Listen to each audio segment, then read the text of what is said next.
Forget everything you heard. My bad. My bad. I thought I was past all of this. My bad, y'all. Damn. I'm swearing I'm doing something too. We 2 minutes in. We 2 minutes in. It wasn't y'all fault. It never is. It was mine. It was all mine. It was all mine. We good though. We good.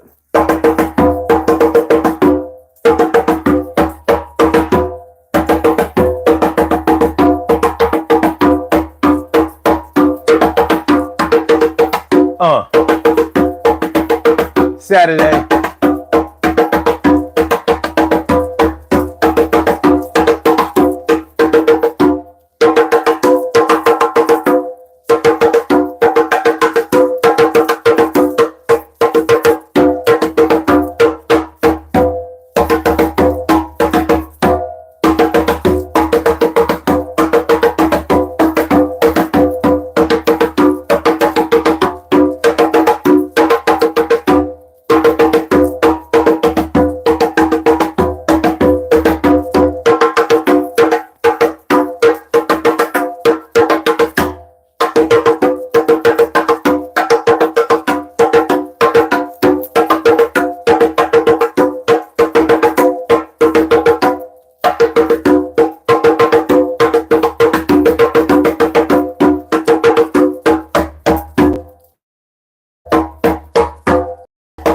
Saturday.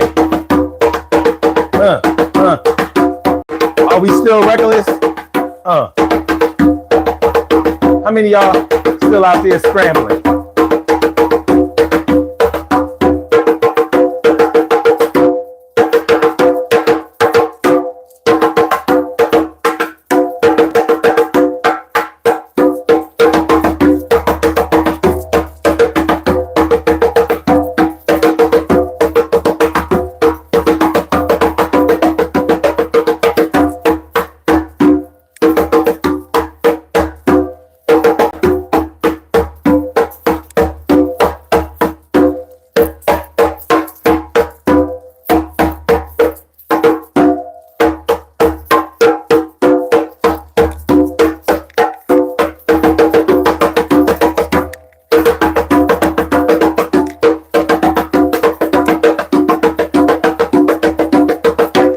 Urban Therapy with Sun 752, and this is the Urban Therapy with Sun show. We do this every single Saturday from 1 p.m. till around 2:30-ish. And the reason that we say 2:30-ish is because sometimes it gets so heated that we just have to do a little OT on a Saturday. And it is Saturday. This is the show where adults come out and play with other adults. We laugh, we cry, we argue, fuss, and fight back and forth with each other, bust it up all crazy. We take an introspective look into our own personality to see the way that the universe projects us into this thing called the world and try to figure out this thing called life. I am your host, Sun 752, aka Omar with the and if you can't say Omar with the well, then you just say Omar with the R. This is the Urban Therapy with Sun show Saturday. I'm feeling like a real man should. I hope y'all feeling like real men and women should also. This Saturday, March 8th, on the Urban Therapy with Sun show, we are, it is March 8th. Okay, I had to make sure I got that right. We are talking about when you're reckless, but not as reckless as and it could be like as my brother, as my cousin, as my friend, as my dad, as my parents, as my auntie, as my uncle, as my classmates, as my coworkers, as my neighbors, as anybody. You know, when you practice reckless behavior, you practice reckless behavior, but you might not really recognize it or call it being reckless until somebody brings it to your attention. Like, for example, I used to smoke weed back in the day. I don't smoke weed, but for 1 year, I smoked weed every day. And that was the year I graduated college. So I graduated in 93 and I kept smoking all of 93 and most of 94. So I got like a good year in. But I thought I was really, really smoking the summer of 93 when I graduated. I didn't graduate in the spring. I had to go to summer school and graduate in the summer. So I'm smoking, I'm thinking like, yo, I started late, but I'm a vet in the game because I was already 22 years old by the time I tried weed for the first time. I was 21 when I tried weed for the first time. So I like invoked the alcohol drinking age, the legal alcohol drinking age for weed. Like there was a leak. Anyway, so I went up school and my friends up there, they were smoking weed all the time. They had been smoking for years. So I'm thinking I can hang with them. First of all, the weed that they were smoking was way more powerful than that dirt that I was smoking. I'm thinking I'm smoking some weed. I wasn't smoking the weed. These was candy cigarettes that I must have been smoking. Remember the candy cigarettes? They had all that powder in there. You would blow out. You would blow out like you were smoking. Yeah, real good candy ideas for kids when we was younger. Candy cigarettes. Yeah, real good. Yeah. Anyway, they were smoking me out within the first hour. So we in a cipher. We in a session. I'm like, yeah, I'm gonna show them I can really smoke. I'm going down. I'm going down. And they was smoking all night. Like with me, once I was high, I was high. I was cool. You know what I mean? I'm ready to talk philosophy and giggle and had a munchies and all of that. They was smoking like it was a job. They was smoking like they was trying to run up the score. They was smoking. Oh, by the way, I told y'all on Saturday I was going to premiere my Super Bowl 59 jersey. You see that shit? Let's check it out. Yeah, Super Bowl. This is an authentic Super Bowl 59 jersey. See, we got the NFC on the left. We got the AFC on the right. The NFL, John. Let's see that. It say New Orleans. They say New Orleans right there. You know what I'm saying? So limited edition. I don't think y'all be able to get it. I don't think y'all gonna be able to get it. So I'm showing off my little Super Bowl 59 jersey because y'all know who won Super Bowl 59, right? I'm just saying y'all know who. We are clear. We're clear on who won Super Bowl 59, right? Y'all know what it is. So yeah. I thought I was running with the big dogs. I thought I could run with the big dogs. They showed me real quick that I didn't know what I was doing.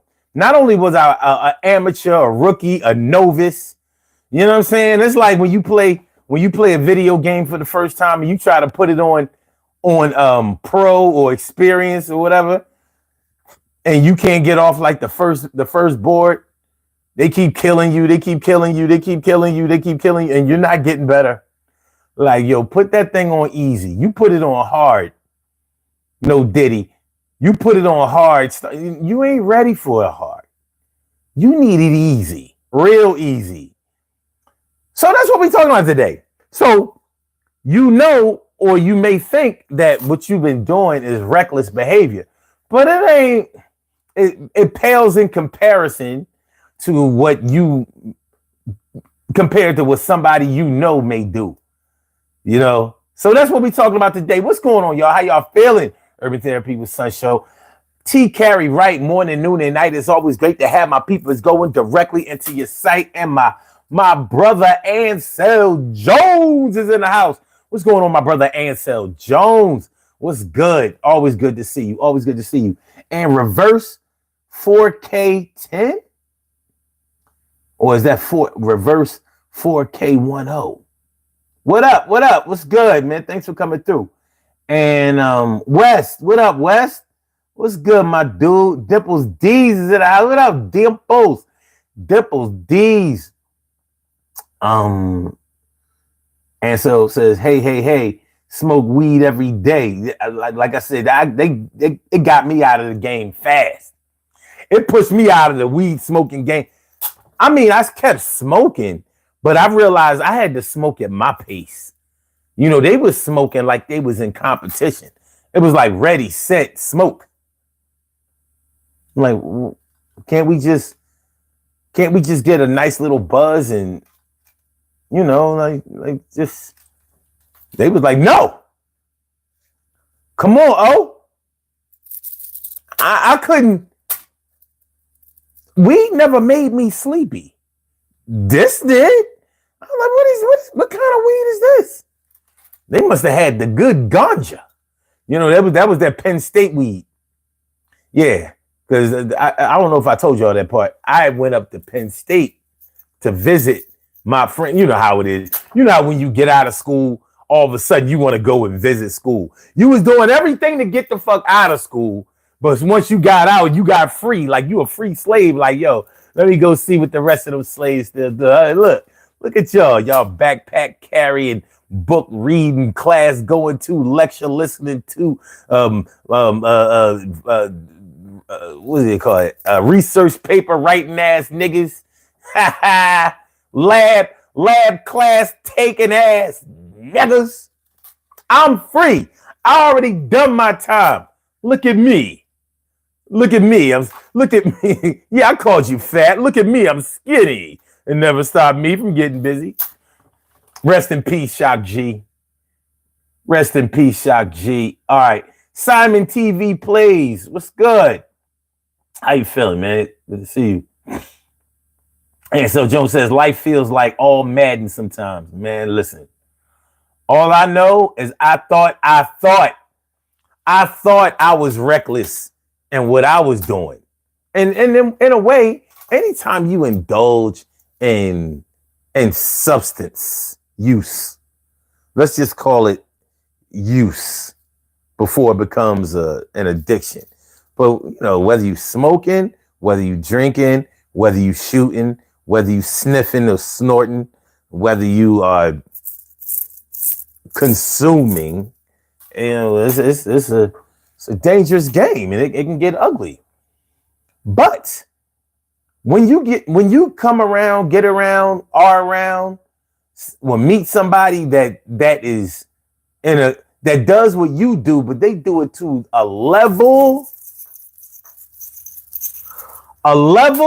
unprecedented by your standards. Like you a baby boy compared to them. Cheryl Halsey, what's good? What else, Cheryl Halsey? Good to see you. Always. Thanks for coming through. Y'all appreciate it. Make sure y'all hit the like button on your way in. Please hit the like button. Y'all see we got a little poll going. At your age right now, do you think that you have left your reckless habits behind? And I found out how to get more options or better options rather than just yes or no.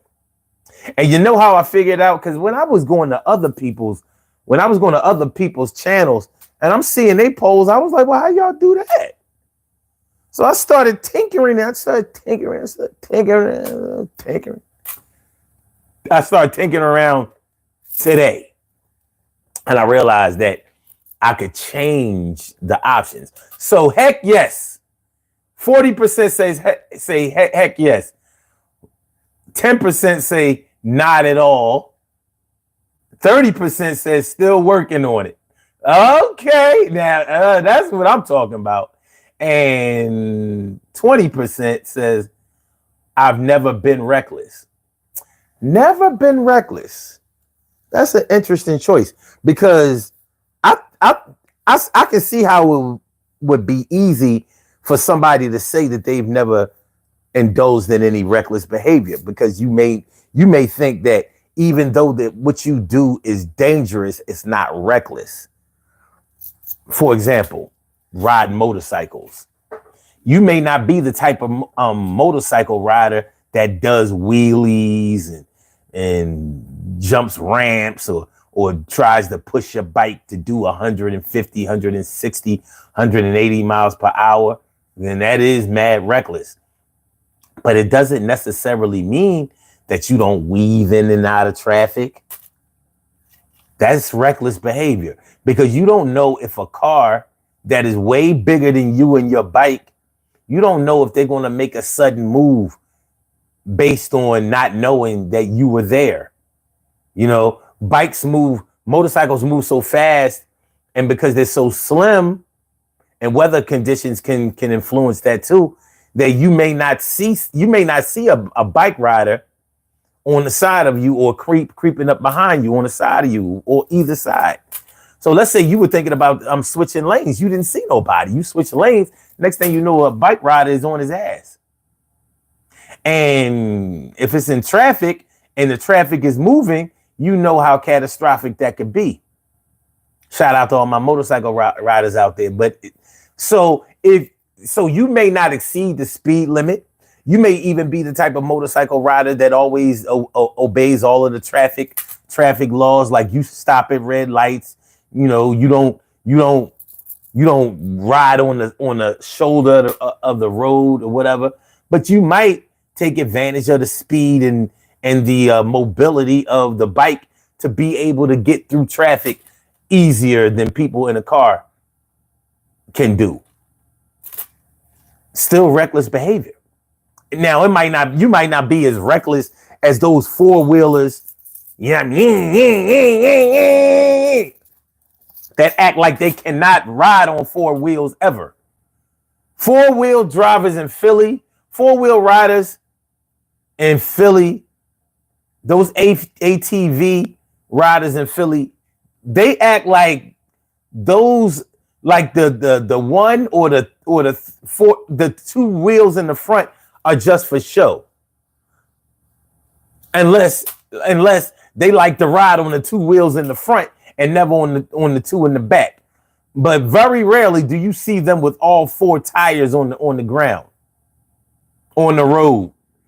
They be riding those four-wheelers on expressway, on the highway, wheeling, not giving a fuck. Not giving even one iota of a fuck. Yeah, so yeah, you may not be as reckless as they are because they are indeed reckless. I hear about those guys getting in accidents time after time after time after time. But hey, that's their thing. Now imagine, as reckless as they are, because they're in groups, I'm sure that there's somebody to top their recklessness no matter what. No matter what, they know somebody who is more over the top than them. So, you know, it can get a little ill sometimes, you know what I mean? It can get a little ill. And so Jones says Americans go to Amsterdam and get their feelings hurt. All weed ain't equal. Well, one of the first times I ever smoked weed, and the only time I smoked weed on a regular basis was when I went to Amsterdam. Now, because I was a new weed smoker, I couldn't tell you one way or another, you know, whether the weed was good or whatever. But I'll tell you this. It took me a good 10 times of smoking weed before I understood what people saw in it. I was like, this shit garbage. And the reason that I thought it was whack was because I was looking for a drunk feeling. It doesn't give you a drunk feeling. And plus, I wasn't smoking the weed by itself. I was smoking the weed with alcohol. So I was drinking more alcohol than I was smoking. So I wasn't getting the full effect. It wasn't until I smoked weed all by itself, no alcohol, that I saw like, oh, this shit is pretty dope. No hangover, no nothing. No sick feeling the next day. No, oh shit, I gotta go to work. It wasn't none of that. But yeah, I was definitely in Amsterdam. And Amsterdam, they do little slick shit because in the cafes where you buy the weed, you know, they have pre-rolled blunts or marijuana cigarettes. And they big as shit. And the way they roll them, I'm like, wow, this is some premium rolled shit. But it be having tobacco in there. So you smoking weed and tobacco. I can't smoke tobacco. I cannot inhale a cigarette to save my life. That should be feeling like somebody caved my chest in. You know what I mean? You know how your big brother or your older sister was trying to make a man out of you when you was like 6, 7 years old. So they tell you, open your chest up. Let me punch you in your chest. And you complied with it. Like, okay. Like, and they stood back. Boom. You acting like you had a heart attack.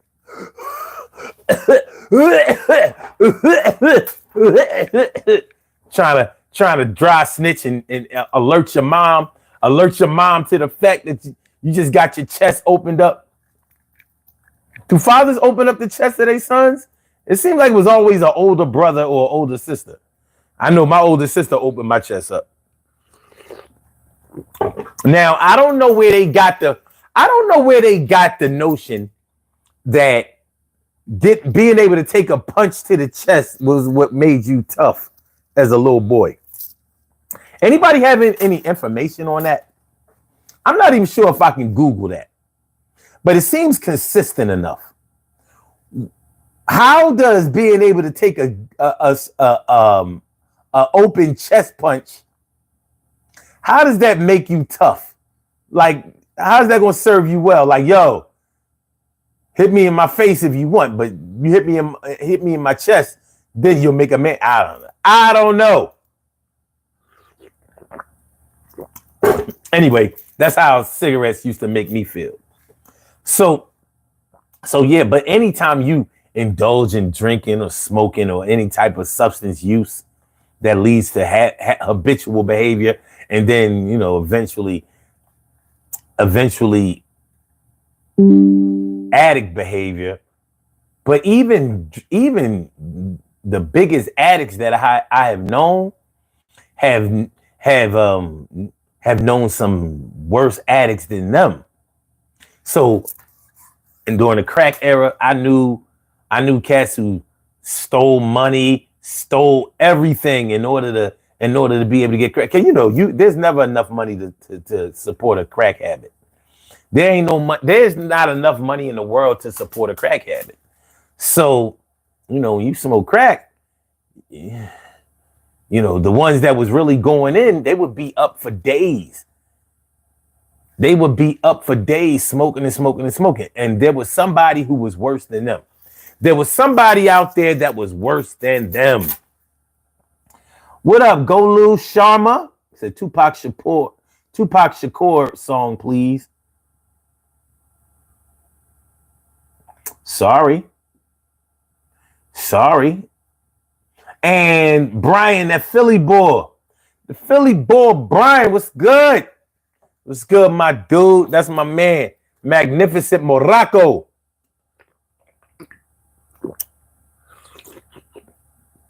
That's my man. I am the Magnificent. What's good? So yeah, man. So reckless behavior, or should I say, yeah, when you reckless, but you're not nearly as reckless as your peoples over here. You know what I mean? Your man back in the day. Shorty used to mess around with. Your cuz.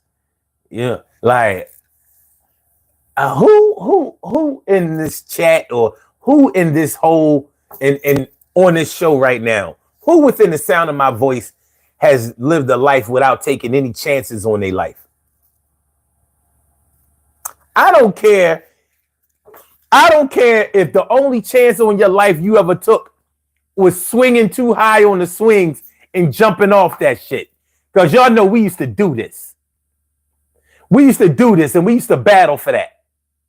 So you swinging. Hold on.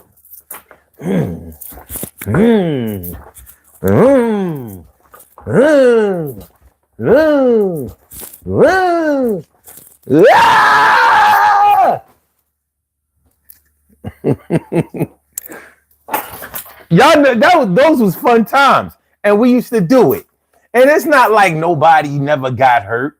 Sometimes people fell awkward and twisted their ankle, you know what I mean, or broke their arm, or dislocated something, or landed on their head because they was awkward. You know what I mean? They knew how to swing, but they ain't know how to land. They had bad landing skills. They should have practiced karate better when we used to watch the kung fu flicks.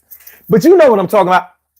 No matter how mild it may have seemed, or it was just fun to you, more than likely you've taken a chance on your life.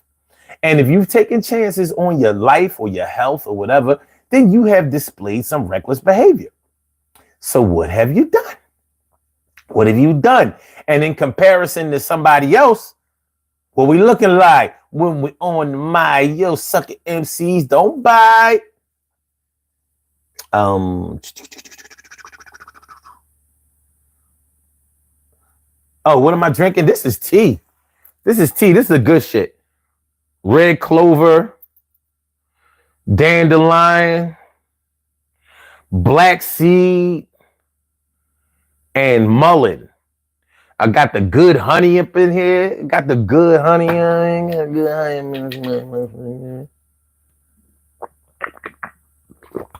Yeah. I got my colon ream though. I got my ream. I got my ream. Don't worry. Flavor vision ain't blurry. I got my good colon ream. But that's for later. That's my dinner drink. This is brunch. This is my brunch drink.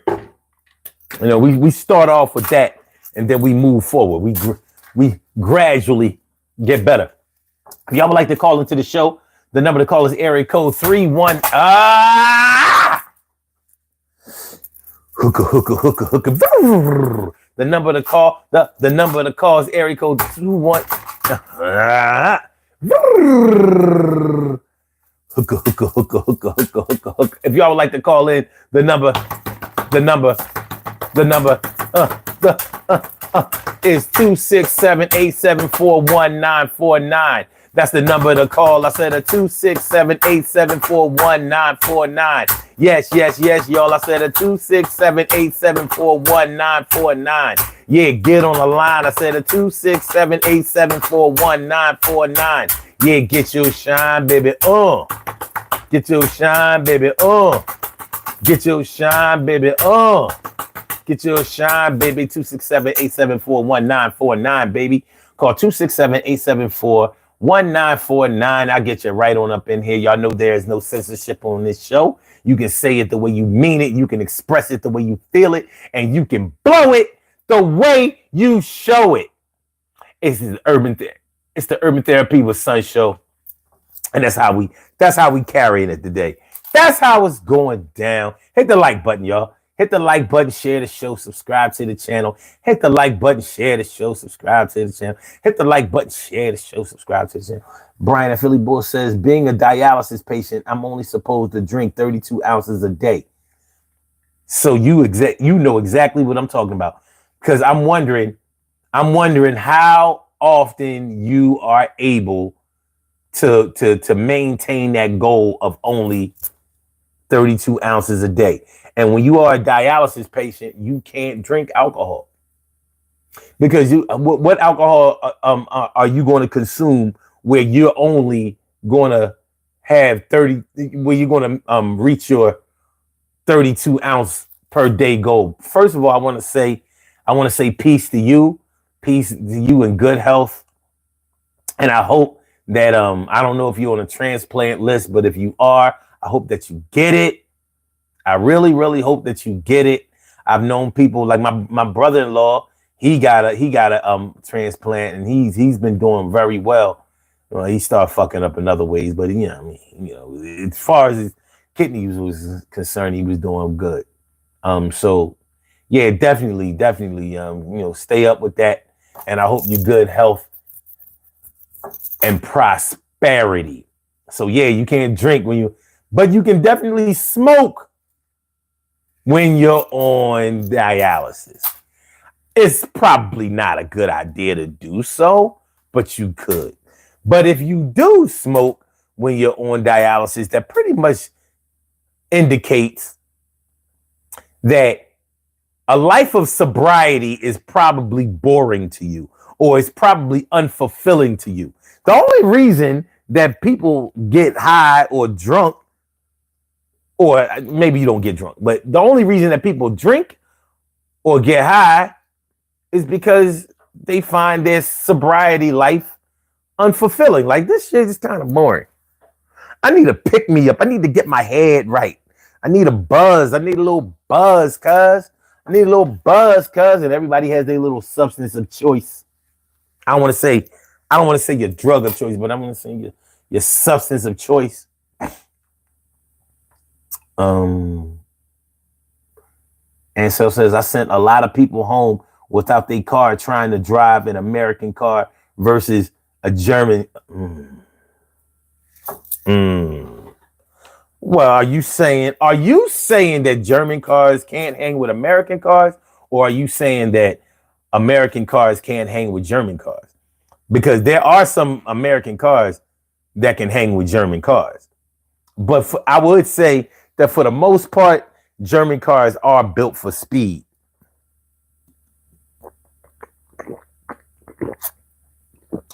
But those engines don't be shit in the long term.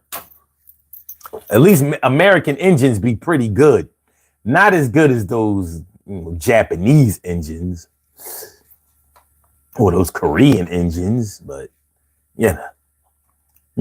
we've made some good engines. The 3100, the 3800, those are good as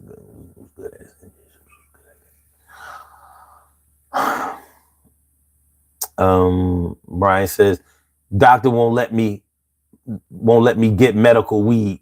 Well, ain't that some shit? Give me your doctor's name, man. I'm gonna write him a letter. Brian says, I never drank alcohol, never, but I love sweets. Oh shit. Are you a diabetic?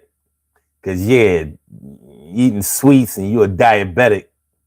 Look, man, you don't want to end up like Phife Dawg from Tribe Called Quest. May he rest in peace. Don't end up like Phife Dawg.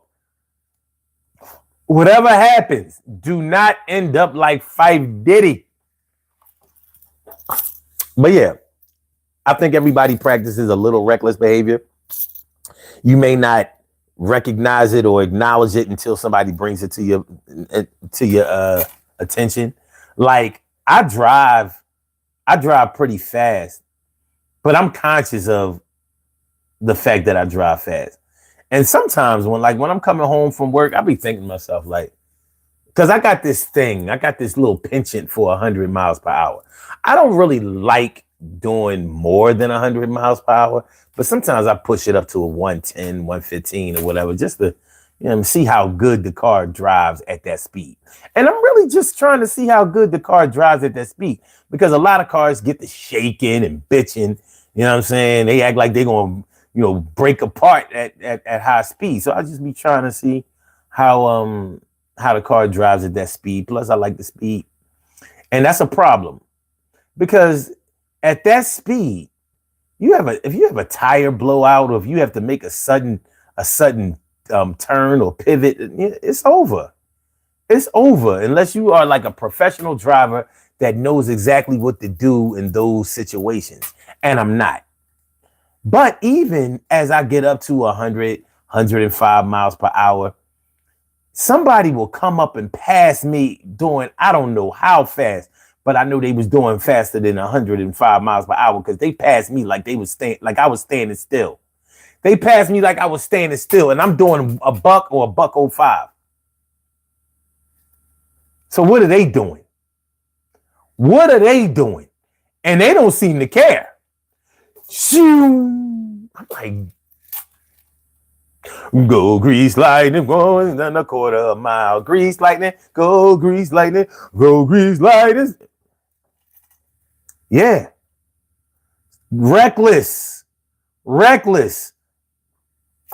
And even if you don't drive fast, and that's not your brand of being reckless, you might, like, every now and then when people drive in the car with me, they say they can be all nervous.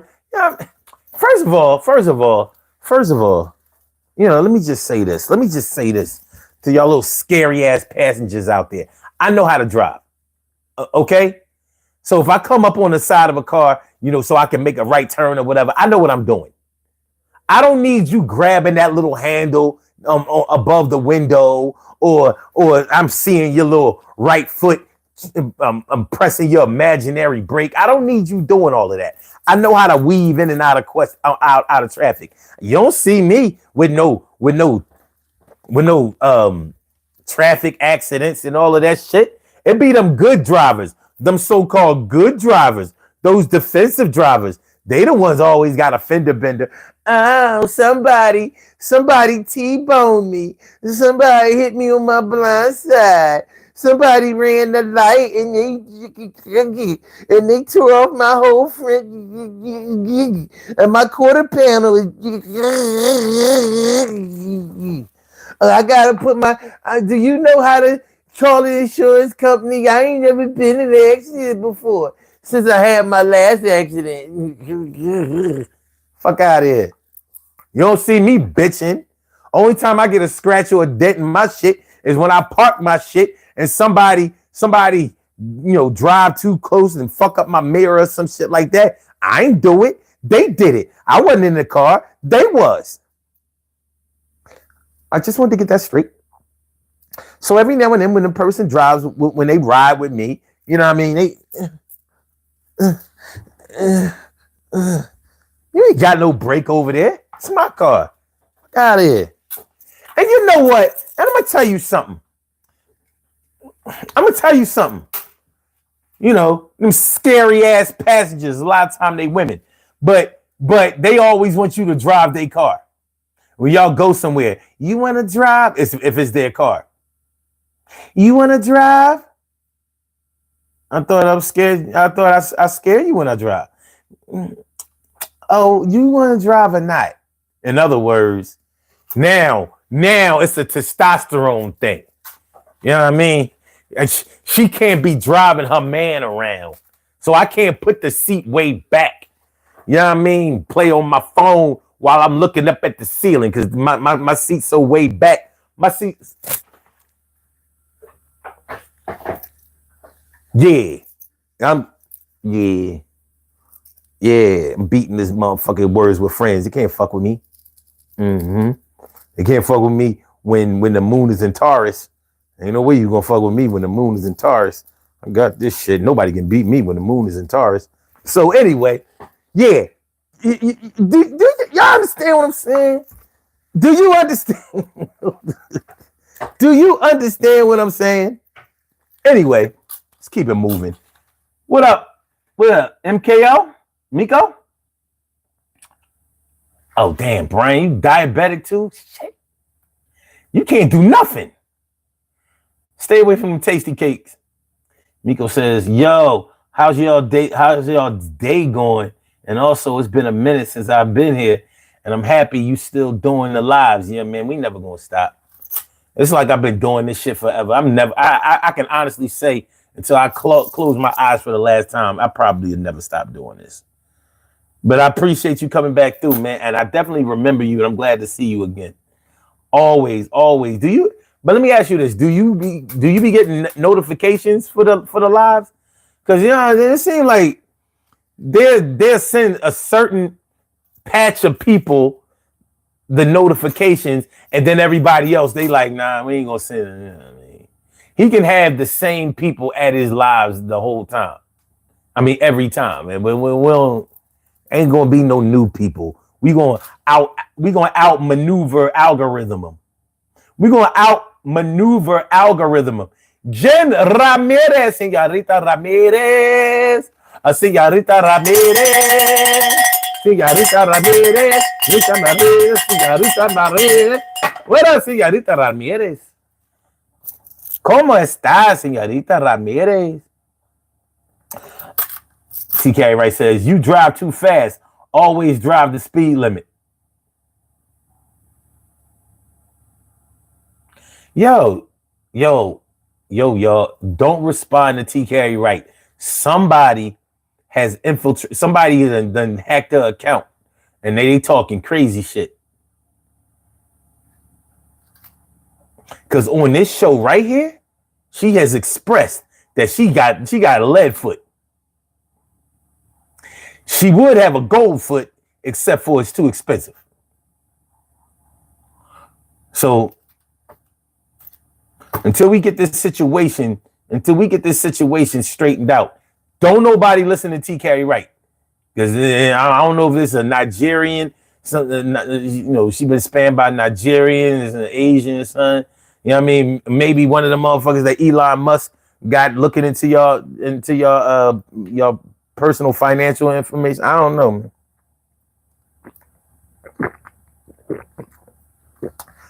Something just ain't right.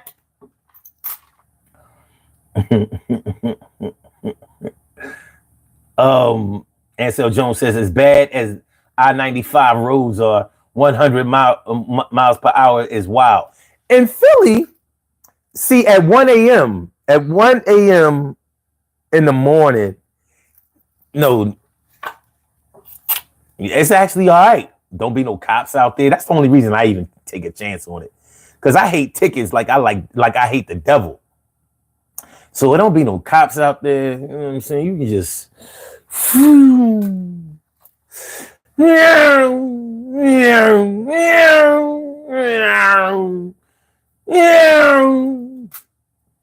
that's how it be.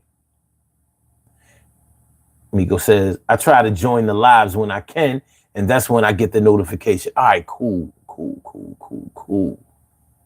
Brian says, yo, I bought a box of tasty cakes from Walmart yesterday. Oh, Lord, you reckless, dude. That is reckless behavior. I mean, I know it could be challenging sometimes, but that is reckless as hell. Please be careful, son. Be careful. Be careful. It ain't worth it. TK Wright or whoever that is who took over account says Nigerian Musk. Look, she's trying to throw us. He or she or whatever. Normally the scammers are men though. They are trying to throw us off the trail. Interesting.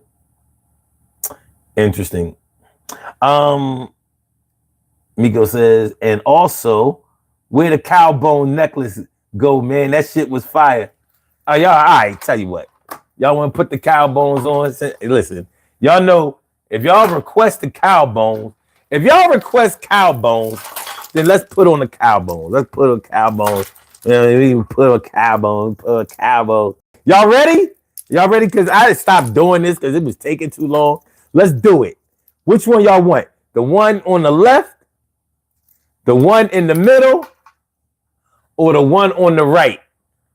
Please don't take all day. The one on the right, the one in the middle, or the one on the left?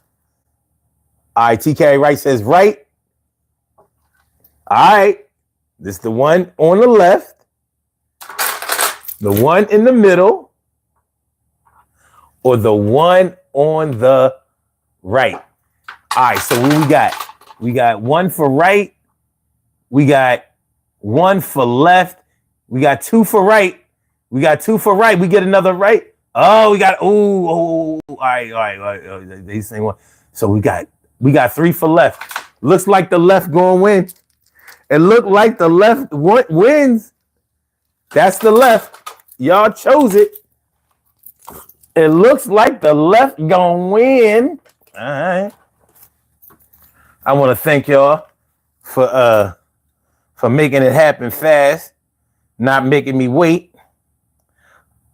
What the hell?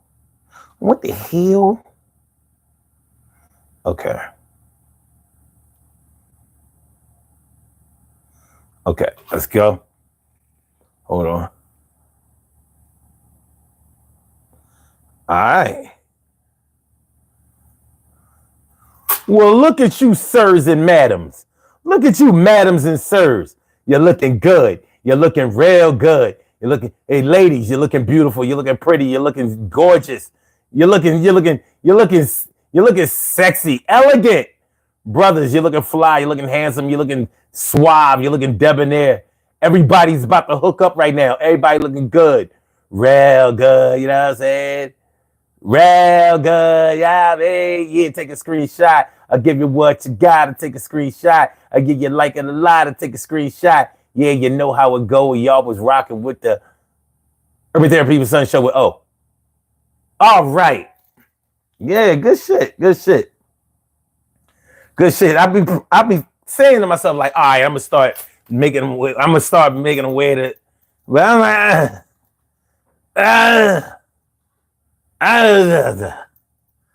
So what y'all saying? I got. Okay, all right. You know what?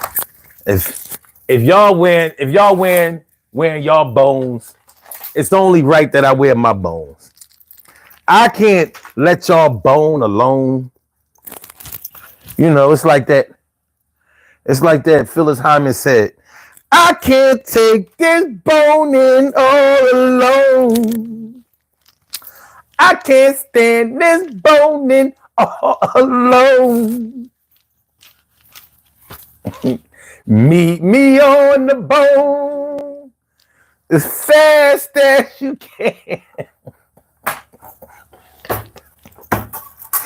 Are you ready? Are you ready? Oh, in case y'all didn't know, man, and for those of y'all who got here late, this is my Super Bowl. Hold on, let me get up and show y'all my shit. Yeah, I'm showing off. I don't care. My Super Bowl, my official Super Bowl 59 jersey. Look at that shit. Yeah, I know y'all don't got one. I know y'all don't got one. Yeah. This was, look, you see that? You see the NFC on the left shoulder. Yeah, look at that. And look at AFC on the right shoulder. But fuck all that. And look. And what it say there? What it say there? You know what that say? That say New Orleans.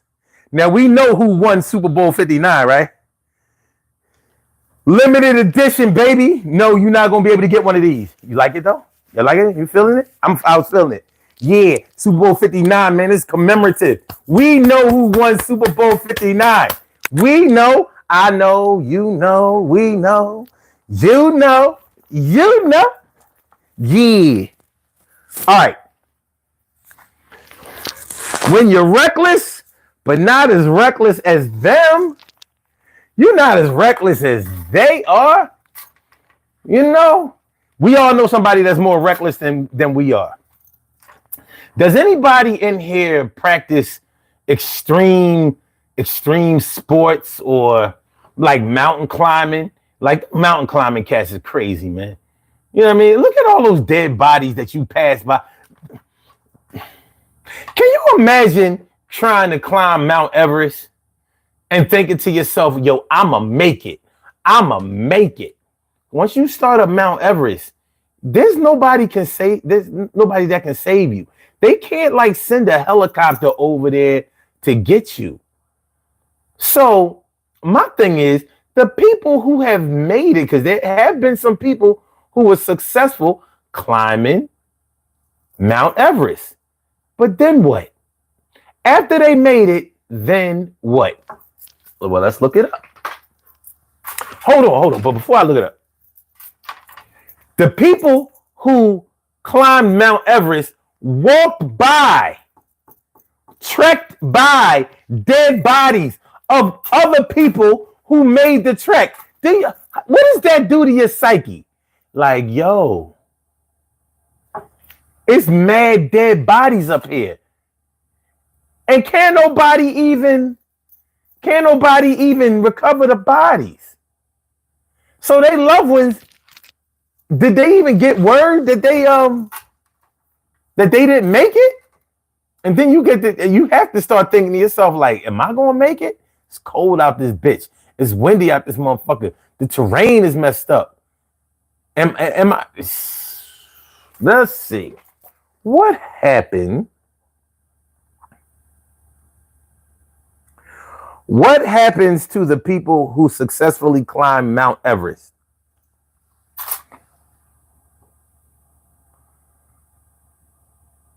Wait.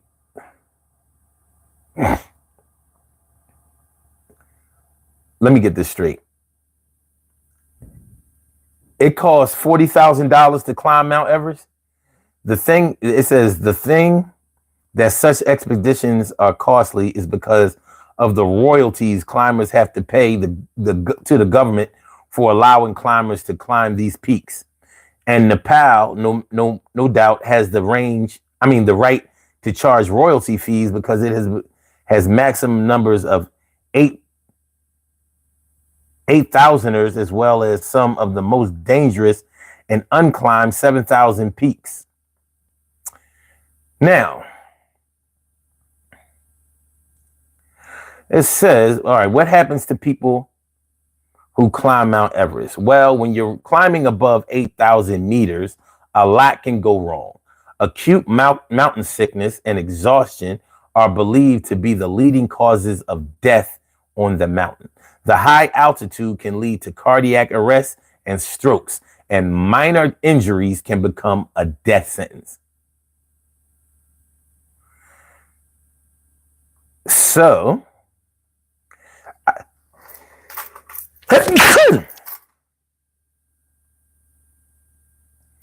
and between 700 and one, oh, bless you too, man. Thank you. Between 700 and 1,000 people attempt to climb Mount Everest each year, with a success rate of about 60 to 70%. So a lot of people do successfully do it. The most popular time to climb is between April and May. Success rates and numbers over time, 1950s to 1980s, only a few people reached the summit each year. 1990s, 100 to 150 people reached the summit each year. 2000s, 2 to 300 people reached the summit each year. 2010s to the current,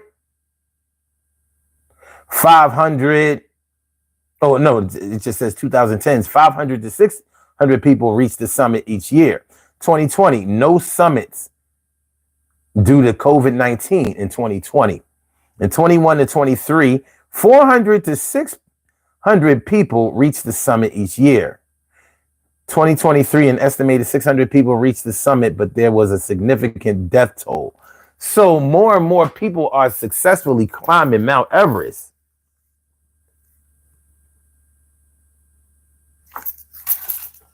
But the fuck, why? I mean, it's just a dangerous, foolish thing to do. I mean, from my point of view.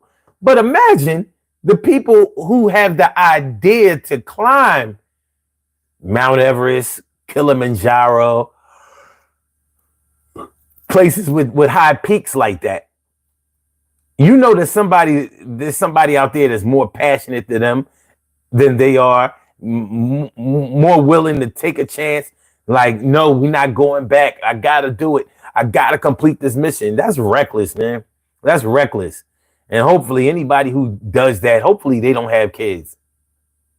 Because that is some irresponsible shit. You got kids and you talking about climbing some damn Mount Everest. Because even if you make it, so now you set the example for your kids. Like my daddy made it or my mom made it, so I could do it too. And they fuck around and die.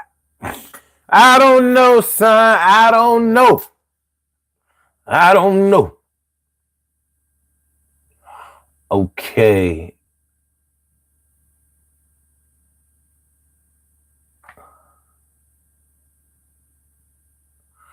All right, what we got? Oh, what up, Stacy White? What's good? Brian says, rest in peace, Mrs. Hyman. I would love her. Yeah, she was good. She was definitely good people. Brian says, seen one on eBay. What, you saw one of these on eBay? You saw one of these on eBay? Well, yeah. If it's on eBay, you know what that means. Let me see. Let me see if I see one on eBay. Let me see if I see one on eBay.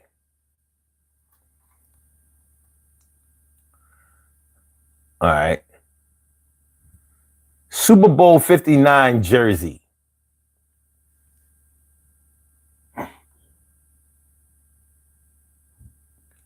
Oh, damn, it is. We got one for 100 and one for 125. Interesting. Only, but they only got a XL and a medium. This is a double XL.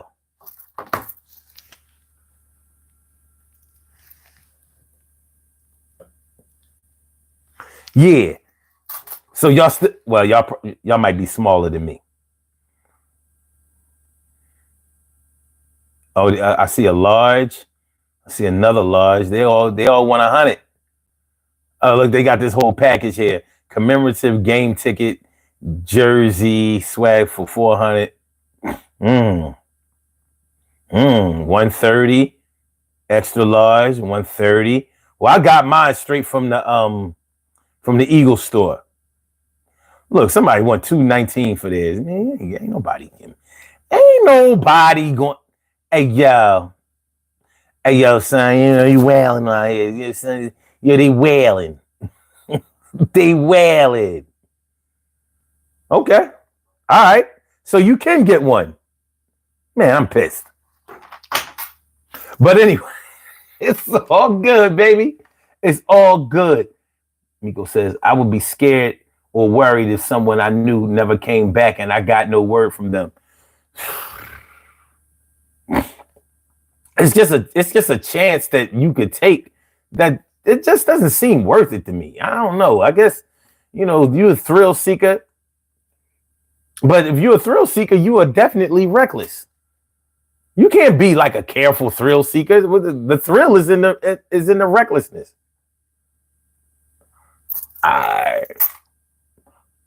TK Wright wants to know, does anyone here skydive or bungee jump? At this age, I would bungee jump, but I would not skydive. Not doing it. Not doing it. There was an age where I would do it. It ain't this one. That shit is behind me. Nico says, I've done mostly indoor skydiving. Oh, yeah. Okay. Yeah. At the, what's the, at, not Sky Zone. I've been there a couple of times. Took my daughter there. And, man, what's the name of the place?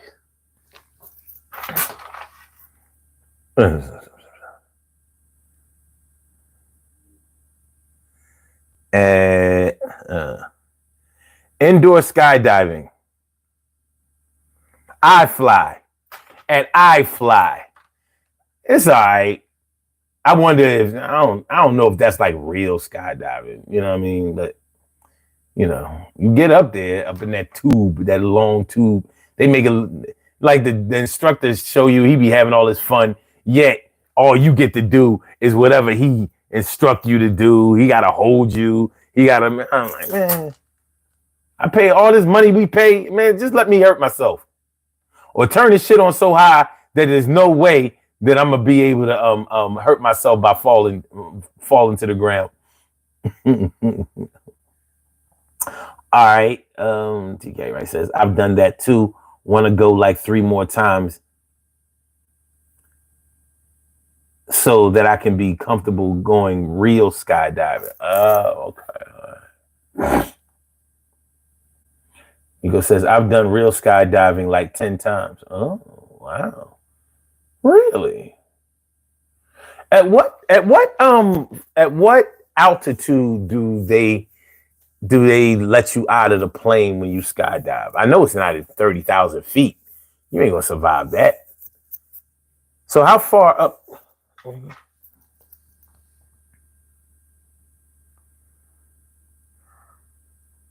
How far up in altitude do you go when you skydive? 10,000 feet.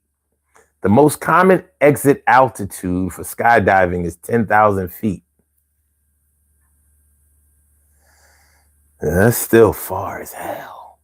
Larger skydiving operations that fly turbine aircraft usually drop skydivers between 13,000 and 14,000 feet. Higher altitude jumps can be made. However, jumps made above 15,000 feet require use of oxygen to avoid hypoxia. Makes sense because the air is too thin, son. It's too thin. You fell to your death because you was passed out. Stacy says, I don't do anything reckless because I don't have kids.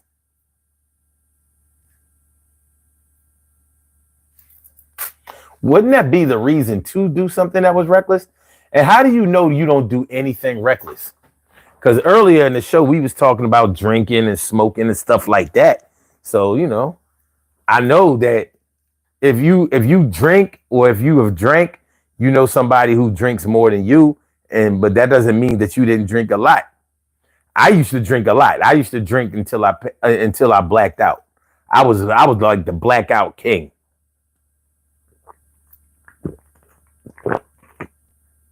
That's why I knew that I needed to stop drinking, because I was tired of losing my life.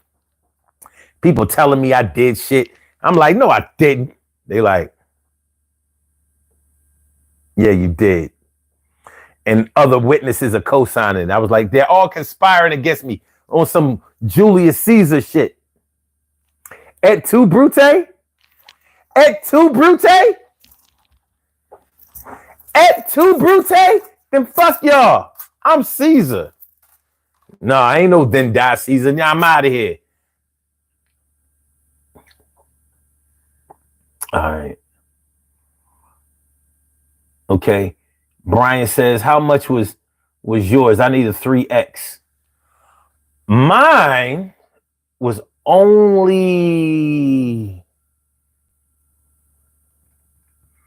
I think, like 60.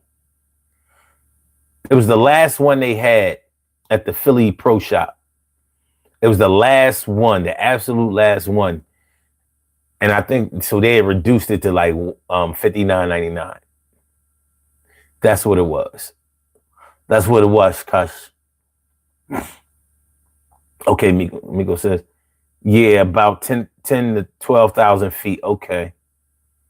Yeah, it's pretty far up. Stacey says, I said I don't do anything reckless. You getting smart?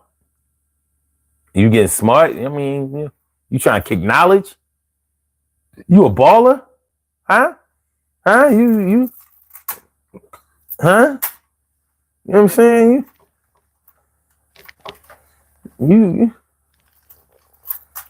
You pipe down, young lady. You pipe down.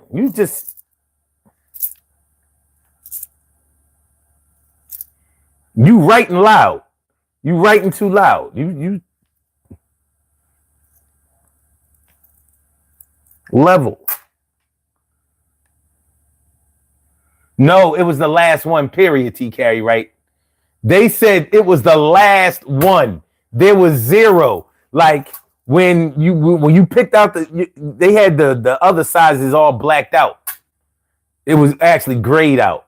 So small, medium, large, extra large were all grayed out. They was like, we got this last one. Jim Ramirez. Jim Ramirez says, get me a double cheeseburger with fries. I was just listen, overeating is reckless behavior. Now, I ain't said tell her to sit her ass down. I'm just saying she got to calm down. You know what I mean? She was, you know, you can feel the flex when somebody writes something. You know what I mean? That's like aggressive texting. Like, I said what I said. I'm like, no, I don't need nobody saying what they say. I need you to say what needs to be said. I don't need you to say what you said. Say what needs to be said. But don't be saying what you said. You know what I mean? Yeah, I mean, yo, TK Wright says, I understood. I'm saying that it was the last one, and it was in, oh yeah, it was. It was, it was it was. It was it. That was it. That was it. It ain't have no more. But as you can see, you can get one on eBay. Just not double XL though. From what I saw anyway. Not in double XL. Not in double XL. Yo, man, on eBay, they be trying to rob cats. There should not be that much difference in pricing. So one person went 100, somebody went like over like 200. Like, come on, man, stop that. And that wasn't even a bid. That was a straight price. What kind of shit is that? What kind of shit that? Oh, here go instigating ass Carrie. Stacy stands on business. You don't have to like it.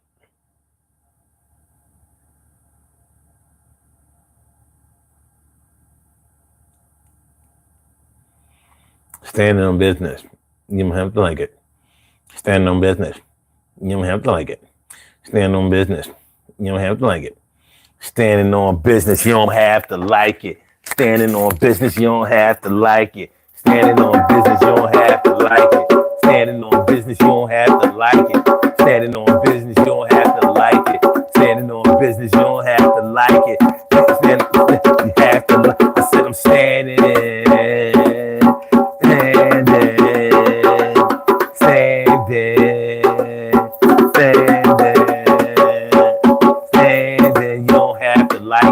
Standing on business, you don't have to like it. Standing on business, you don't have to like it. Standing on business, you don't have to like it. Standing on business, you don't have to like it. Standing on business, you don't have to like it. Scored a touchdown, then they know that I spiked it. Standing on business, you don't have to like it. Standing on business, you don't have to like it. Standing on business, you don't have to like it. Standing on business, you don't have to like it. Standing on business, you don't have to like it. Standing on business, you don't have to like it. Standing on business, you don't have to like it. Took it like a football and I said, standing on, standing on, standing on, standing on, standing on, standing on. What you yo, I'm standing on. I said I'm standing on my business. Hey, yo, what is this? You need to mind your own. Leave me alone. I say what I said, and I ain't trying to hear none of the shit you talking about is dead. I said I'm standing on business. You ain't got to like it. Fuck out of here. Yo, you take a hike in it. Make me feel better when you leave me by myself, so I can concentrate on my health. And I'm feeling kind of good right now. And I'm standing on my business. How? Cause you ever try to disturb my peace? Fuck out of here. I ain't ready from you. There's no lease. Standing on business and standing on business cause I standing on business with me. With me. I said I'm standing on business. You ain't got to like it. Standing on business. You don't have to like it. Standing on business. You ain't got to like it. You ain't got to. You ain't get the fuck out of here.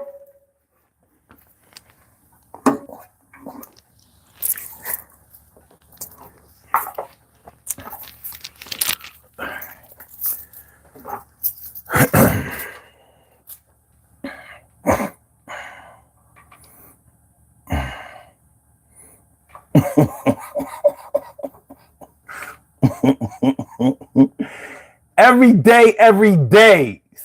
He said, bro is a monk. I am not. Am not. What the fuck? As that. Got nothing. Got nothing for you every day. Every day, I ain't got nothing for you today. I ain't got nothing for you today. Migo says, bro made a beat with standing on business just to make fun of it. I'm saying, I felt it. I felt it though. TK right says, remember when she called in to set you straight? I don't remember nothing. Every day is a brand new day. It's like I'm born every day. It's like I was born. It's like I'm born every day. Eh? Migo, he be doing too much. Am not. Jen is over there. She over there twerking. She's doing a merengue. You know what I'm saying? What is y'all doing? Huh? What is y'all doing? Yo, go ahead. Kick that shit. Do your thing, Jen. Do your thing. You know what I mean? Show them.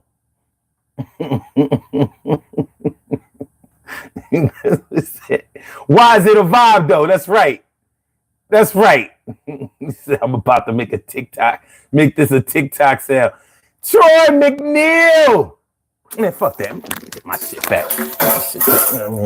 Where we going, y'all? We standing on business. You ain't got to like it. Standing on business. You ain't got to like it. Standing on business. You ain't got to like it. Treat it like a football. You know that I said I'm standing on business. What you talking about? Standing on business. I'm about to route. When I hear somebody trying to get in line, they really trying to get in and take my shine. But I'm standing on business, my girl. You understand? You used to be my world, but I'm standing on business. You just tried to play me. And when they ask is the best, you better sing. I said I'm standing on business, you ain't got to like it. Standing on business, you ain't got to like it. Standing on business, you ain't got to like it. Made a touchdown and you know that I spiked. I said standing on business, standing on business. I said standing on business. I said standing on business, standing on business. I said standing on business, standing on business. What the? I said standing on. What we talk? I said I'm standing on. Fuck out of here, yo. I said I'm standing on business, motherfucker. Trying to. I said I'm standing on business. You ain't got to like it. Standing on business. You ain't got to like it. Standing on business. You ain't got to like it. Score the touchdown, and you know that I said I'm standing on business. Standing on business. Standing on business. Standing on business. Standing on business. Standing on business. Standing on business. Standing on. I said I'm standing on business. You ain't got to like it. Standing on business. You ain't got to like it. Standing on business. You ain't got to like it. I scored a touchdown, and you know that I spiked it.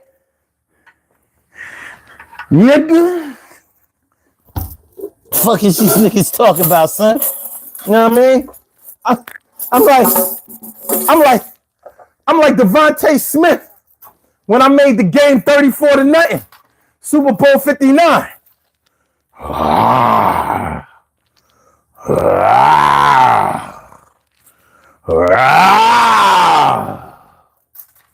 Shit. What you talking about? Chinese talking about fuck yeah. Miko says, next stream idea is going to be about standing on business just because it is.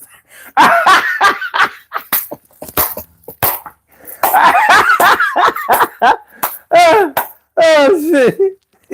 Tomorrow, come through at 1:30. We going to be talking about standing on business. We're standing on business up in this bitch. We standing on business. Why you not standing on business, son? You need to stand on business when it's time to stand on some business. The reason that your relationship's not going right, because you not standing on business. You suck ass nigga. You ain't standing on business, nigga. Okay.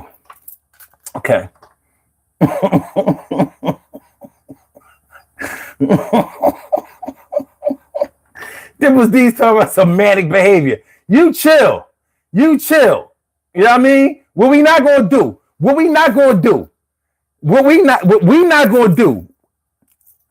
We meaning you.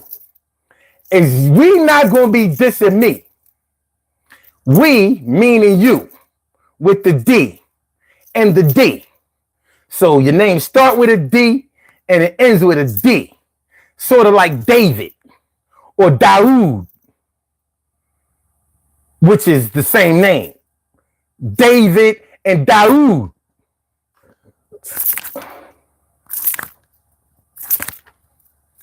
You know what I mean?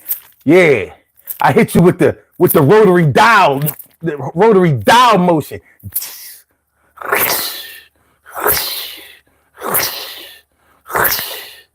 What you know? Troy Diesel! Troy Diesel, I see you standing on business. What made you say that? What made you say that, Troy? You said, say it's standing on business in the Mike Tyson voice.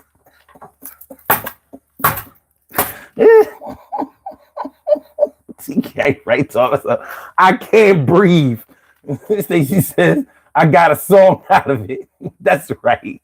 Double D's. Nah, don't be laughing. Ain't nothing funny. You know what I mean? Just stand on business. Them niggas ain't standing on business out this motherfucker. Be frightened.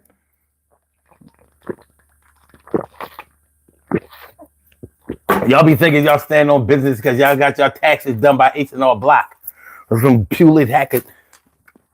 I know, it's something Hewlett. I don't know. Whatever. Hey, Mickey says, didn't know you came on this time of day. Yo, you late. You missed all the fun. We was just over here standing on business, having fun. You know, we talking about reckless behavior. Yo, who? Like I was saying, you may not think that you do anything in your life that's reckless until somebody else comes along and lets you know, like, yo, that shit you be doing is dangerous, huh? You know what I mean? When we was kids, we used to hang jump. You roof a tennis ball, go on the roof to get the tennis ball. Jump off the roof. Like that roof ain't that top, ain't that high. Jump off the roof. And then, you got 8 kids down at the bottom on the ground saying, jump, jump, jump, jump. And your dumbass jumped. Your dumbass jumped. Like, all right, it's kind of high, so just do a hang jump. Oh, yeah. Your little 4'4". Yeah, you eliminated 4 feet and 4 inches.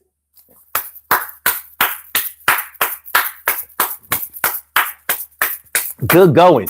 Hit the like button, y'all. Share the show. Subscribe to the channel if you haven't subscribed to the channel yet. Hit the like button, share the show, subscribe to the channel if you haven't subscribed to the channel yet. This is the Urban Therapy with Sun Show. I'm your host, Sun752, aka Omar with the and we are talking about, yeah, I'm a little reckless, but not as reckless as my brother, not as reckless as my sister, not as reckless as my cousin, not as reckless as my friend, not as reckless as my co-workers, reckless as my classmates. I ain't trying to be reckless and hate. Y'all be talking about I'll be out of pocket. I ain't trying to hear that shit. Y'all kind of out of the socket, which means electricity ain't working. And I ain't trying to hear that shit for what it's worth when I start doing my thing. Reminds me of Kings. Y'all ain't really down with this thing. Y'all could never be a witness to this greatness. And I ain't trying to be on time. I'm with the lateness. But when I say later, it means I'm brand new. So what the hell is up with you? You know how I do. I'm through trying to explain myself. Right now, I'm working on my health and my wealth. I'm getting money. Yeah, I'm stacking bills right from the floor to the ceiling. I'm doing it at will. And my skills give me opportunities. And I'm working with impunity. I'm working without being judged. Sometimes I stay put and nobody can budge. All right. Okay. So, hey, Mickey says, good looking out, Troy. Good looking out, Troy. The whole standing on business thing was about this Jersey and Stacey White. They started that shit. It was Stacey talking about my Jersey and talking about she don't do nothing reckless. I consider that to be reckless in and of itself. But maybe it's just me.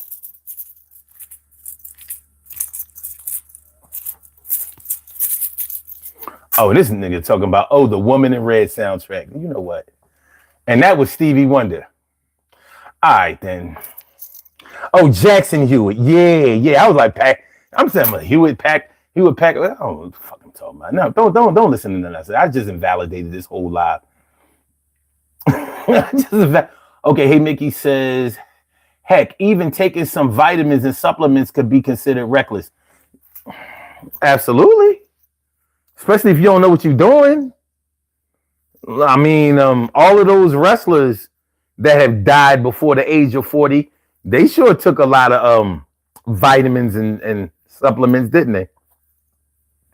A bunch of dead ass muscle. A bunch of dead ass veiny muscle and shit. Steroid and HDH, human growth hormone. Yeah. Remember the Titans soundtrack. Okay, you said you was going to do this. TK Wright says, oh, hell no. That song came out because wait. Fake news, misinformation alert.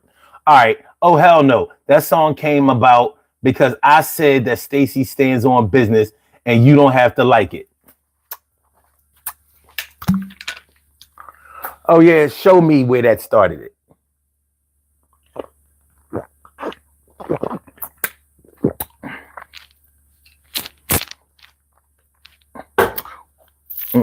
Show me where that started anything. Because the way I remember it is the way it went. And that's the way it go. Especially when I delete the comment that might suggest that it went that way.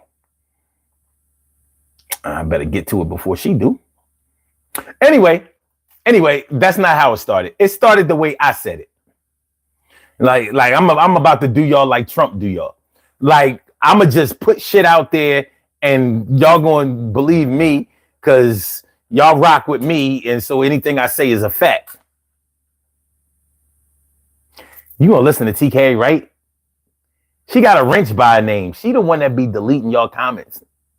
You gonna believe her? I wouldn't. Anyway, it happened the way I said it happened. And any other way that anybody else says that it happens is not the express views of the host or this movement. They probably lying. I'm just put the statement out there. Whoever opposes me in any way, they probably lying. They probably lying. Oh shit. Look, Migo selling me out. It started because of Stacy giving attitude. Then Son picked up on it, and then it just got carried away. That sounds like, there you go. That's exactly how it happened. That's exactly how it happened with lemon on it. That's exactly how it happened. Good looking out, Miko. Appreciate it. That's how it happened. I remember it going exactly that way. TK right says, too bad that I took a screenshot. Yeah, show it in the comments. Anyway, so in the poll with 22 votes so far, at your age right now, do you think that you have left your reckless habits behind? 50% say heck yeah. 14% says not at all. 23% say still working on it. And 14% say I've never been reckless. In other words, Stacy says I've never been reckless. Whew. Half of y'all, half of 22, 50% of that's 11 votes. All right, that's not bad. It's not bad. So most of y'all feel like y'all have left y'all reckless behavior behind. When was the last time you had sex with somebody you didn't know very well? Now, you might not consider that to be reckless because it could have been a one-off, or you could have thought that y'all was going to be together.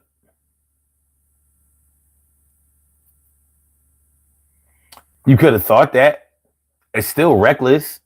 Now, because it's reckless doesn't necessarily mean that it wasn't thought out. You can think out your recklessness. Like you can mean to be reckless. But when you get around somebody who does the same things that you do, but they do it way more extreme than you do, it might make you look at what you do a little bit differently. Like, there ain't a person who smokes cigarettes that can't tell me that they're not reckless. That is reckless behavior. It doesn't end well for enough people. That cigarette smoking shit just does not end well for people. And it is absolutely reckless behavior. And then, and speaking of smoking cigarettes, shout out to them bougie ass niggas who think that because they smoke cigars or a pipe, like they are exempt from heart disease. I mean, one thing you can't tell nothing to is a damn pipe smoker. They not trying to hear shit you got to say. Just because what they smoke don't stink. If that pipe tobacco stunk like cigarettes do, their attitude would be different. But we somehow associate smoking a pipe with somebody who is older, wise. Why do we associate wisdom with smoking a pipe? Because it was your grandfather.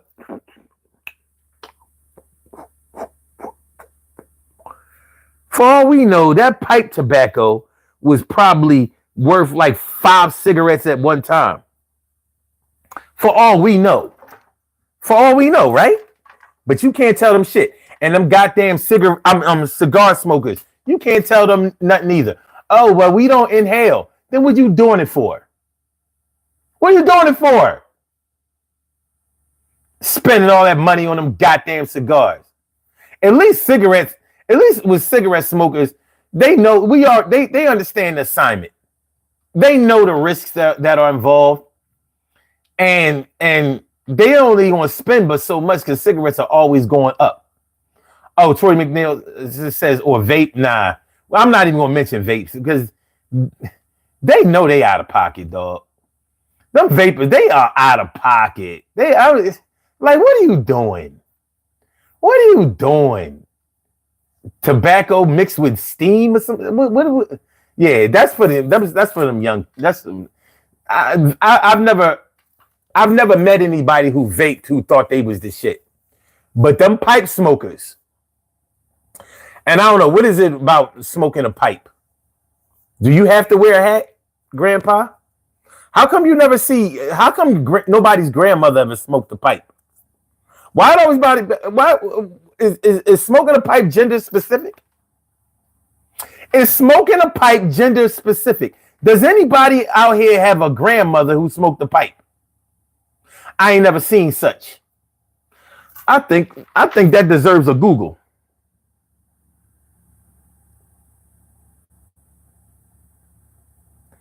Do women ever smoke a tobacco pipe?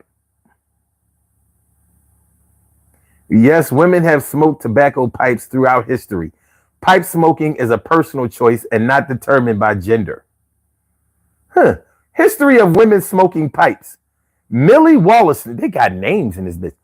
Millie Wollaston, an experienced pipe smoker, discussed the growing popularity of pipe smoking among women. This was 1962. 1969, a group of women gathered in the festival hall in Britain to smoke pipes in a female smoking revolution. Now you get it. So they was only smoking, as a sign of defiance. Yeah, women's rights, suffrage movement, and pipes. They was already smoking the good pipe and getting the good pipe. Get on the mic, ma. Get on the mic, ma. Get on the. I said, get on the mic, ma. Get on the mic. Yeah. Take the pipe out of your mouth. Put the pipe in. You know what I'm talking about? I'll be getting hyped when the pipe goes in, start swishing. Yeah, my milkshake bring all the. Before cigarettes, in Ireland, it was common for men and women to smoke clay pipes, especially at wakes. Famous women who smoke pipes. Greta Garbo. Pipes for women. There are stylish pipes made specifically for women. They got female pipes. Pipe smoking is a personal choice. The choice to smoke a pipe is personal preference and not determined by gender. Women around the world, particularly the Western world, have taken up leisure pipe smoking. Interesting. But then it says female pipe smokers remain uncommon. Yeah, I don't be.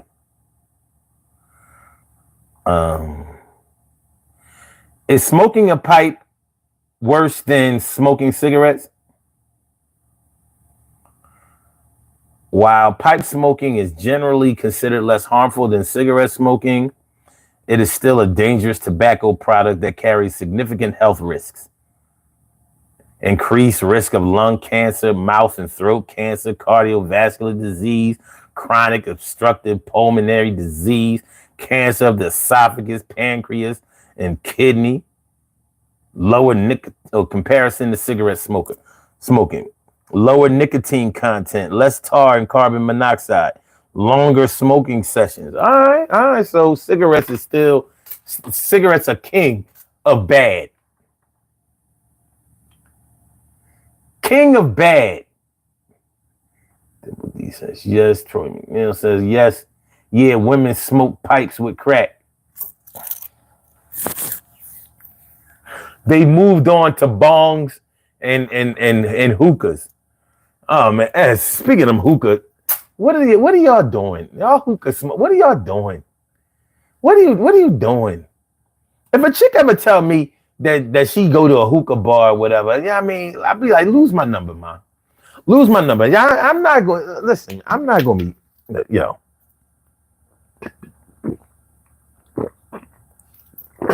I'll be damned if I'm gonna deal with a woman who takes a long hose and sucks on it and passes it around till it gets back to her. And I don't know what the fuck they smoking. Steam? Flavorful steam? What are you doing? Oh yeah, we go to the hookah bar. We go to the hookah bar. We go to the hookah bar.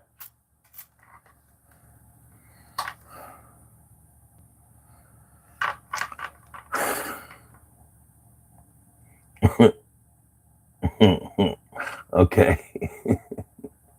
Dibble says, my neighbor was 95 and loved smoking the pipe.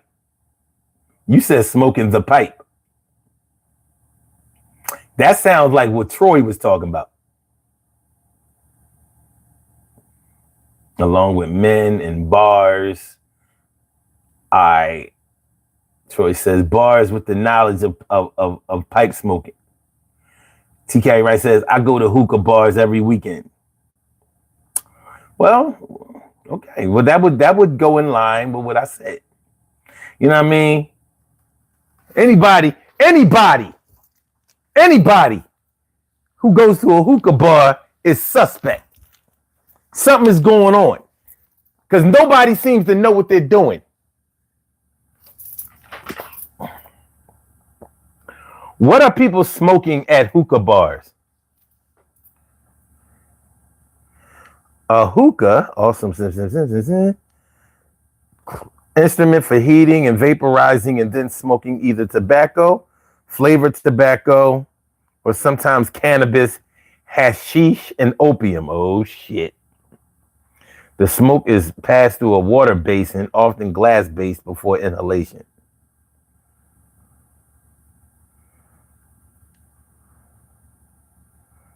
All right, let me see. Hookah lounges, also known as hookah bars, are social establishments specializing in serving shisha flavored tobacco smoked through hookah. In this article, okay, it's flavored tobacco. That's all I need to know. So that's all I need to know. Yeah, you paying money for that? You paying good money for that? I mean, y'all paying good money for that?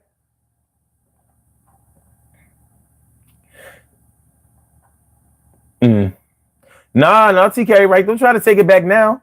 You know what I mean? You at the hookah bar, you hookah in. You be at the hookah bar probably hooking up. You probably be hooking up with people. You hook? You got the hook up? Stacey White says, my new life is so boring. Well, maybe if you went to a hookah bar, I wouldn't recommend it, but you know. TK Wright says, I'm so boring, no smoking, drugs, etc.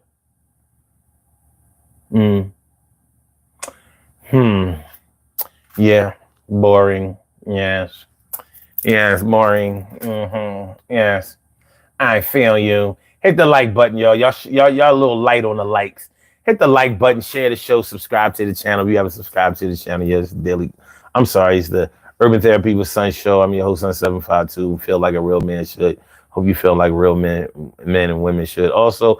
And we are talking about when you're reckless, but not as reckless as people you know. Not as reckless as people you know. Who would y'all say, you don't have to name names, Who is the most reckless person that you have ever met? Who's the most reckless person that you have ever known? I want to say that my late uncle, who passed last year, my uncle Bo, he was pretty reckless. And I know that most of his reckless behavior came because of his substance abuse. I know it. You know, when he was younger, a teenager, he was smart as a whip. I'm talking about summa cum laude type smart. He was on that level. But he had a thing for the drink. He had a thing for the smoke. And then once he started hitting the crack, it was a rizat. It was a rat. It was a rat. Miko says, I know this is a little off topic, but just because everyone's glorifying something doesn't mean it's always good, which to me, I find reckless, if you get my point I'm trying to make. I do. And that wasn't off topic. I think that goes right in line with what we're talking about. Sometimes things have to be identified to you as being reckless, because if a lot of people are doing it, you can succumb to peer pressure, and it might not seem like anything is wrong with it. There was a time when powder cocaine was considered to not be addictive, just because it didn't have the addictive properties that heroin did. Heroin can hurt you when you try to withdraw from it. And they figured that since you didn't have the withdrawal symptoms from coke, then it was safe. That's what they thought. They didn't realize the mental addiction of it, how you would rob and steal in order to get the money to be able to afford the coke, and how it had a negative effect on your health, even though you could stop smoking it and become healthier instantly. Whereas with alcohol and with heroin, you have to sort of wean yourself off of it. You can stop cold turkey, but it can hurt you. And if you're seriously addicted, it can actually kill you. But overdoses, and let me talk about overdoses for a minute, because a lot of people think that when somebody overdoses, they have either died or put themselves in a position where they almost died. And that's not true. It just means that you took more, you consumed more than usual, and you could have really gotten sick or damaged yourself physically. But it's not always a mortal type of thing. It doesn't mean that it's going to kill you. It doesn't always kill you. Doesn't always kill you. But don't get me wrong. I'm not encouraging anybody to overdose on anything. We not about that life. We promote health with this movement. Promote health on this channel. So do not overdose on anything. And I mean anything. Even the things that you think are good. Too much of anything is poisonous. Too much of anything is reckless. Too much of anything is unhealthy. Even air and water.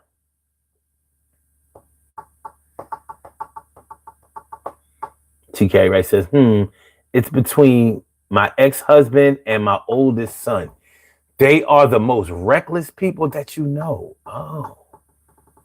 Stacey White says, rest in peace, my auntie. Stacey says, I'm working on my health and my wealth. That's what's up. Yeah, who would y'all say is the most reckless person that you've ever known? Like, they just did shit that was crazy. Like I said, my uncle was...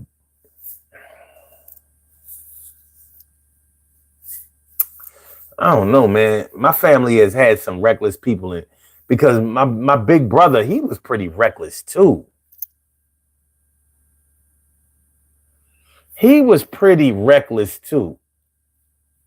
To the point where he signed up to go to the army, and he didn't want to do nothing except for infantry. He didn't want to do nothing except for infantry. He wanted to fight. Like, nah, I ain't trying to get no job, and I ain't trying to duck no smoke. Put me out there on the front lines. Then he came home. He started doing private security.